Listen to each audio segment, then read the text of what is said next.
ఆయుష్మాన్ భారత్ 5 లక్షల బీమా ఇస్తుంది. మీరు ఖమ్మంలో 9 హాస్పిటల్ ఉన్నాయి, హైదరాబాద్లో 50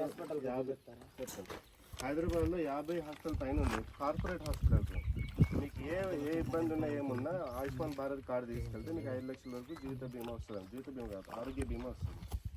సో అది మీరు అప్లై చేసుకోండి. బాలకృష్ణ వాళ్ళకి ఫ్రీ అమ్మా, ఏం డబ్బులు ఏం కట్టాల్సిన అవసరం లేదు. 5 లక్షల బీమా వస్తుంది. మొత్తం చూసుకుంటుంది. మీరు అబా కార్డు అప్లై చేసుకోండి. మోడీ గారి ప్రభుత్వంలో చిన్న బాలింతల కాడ నుంచి ముసలాడి వరకు అన్నిటికీ పథకాలు ఉన్నాయి. ఇప్పుడు చిన్న బాలింతలకి పౌష్టికాహారం, పిల్లలు పుట్టిన తర్వాత సుకన్య సమృద్ధి యోజన, ఇన్సూరెన్స్ వాళ్ళ చదువుల కోసం, పిల్లడు పెద్దగైన తర్వాత ఉద్యోగం లేదా ఆయన బిజినెస్ పెట్టుకోవాలన్నా వ్యాపారం పెట్టుకోవాలన్నా వాళ్ళకి ముద్ర ఉంది, యోజన ఉంది. దాని తర్వాత పెన్షన్ ఉంది. అలా చాలా ఉన్నాయి అన్నమాట. సబ్సిడీలు ఉన్నాయి, లోన్లు కావాలంటే సబ్సిడీలు ఉన్నాయి. ఇవన్నీ అప్లై చేసుకోండి, ఇవన్నీ వాడుకోండి. మీరు చాలా ఉన్నాయి కానీ మీకు ఎవరు చెప్పట్లేదు. ఈ కాంగ్రెస్ ప్రభుత్వం ఏం చేస్తుందంటే మీకు ఇందిరమ్మ ఇస్తుంది, ఇంద్ర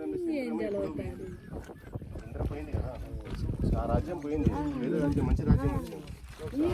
లేదు పింఛన్ కోసం తిరుగుతాగా పింఛనే రావాలి. మా పక్క ముసలోడు అయితే పింఛనే రావాలి.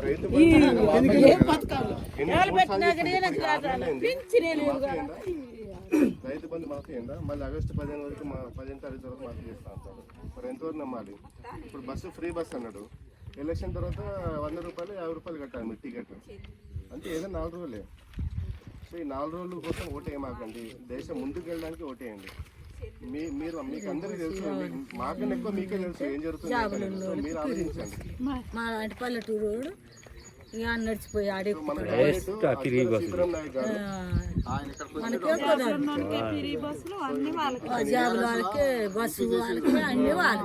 ఒక చర్ల మీటింగ్ పెట్టినప్పుడు ఆయనతో మేము అన్నం తిన్నాం. కేసీఆర్ ఆ రోజు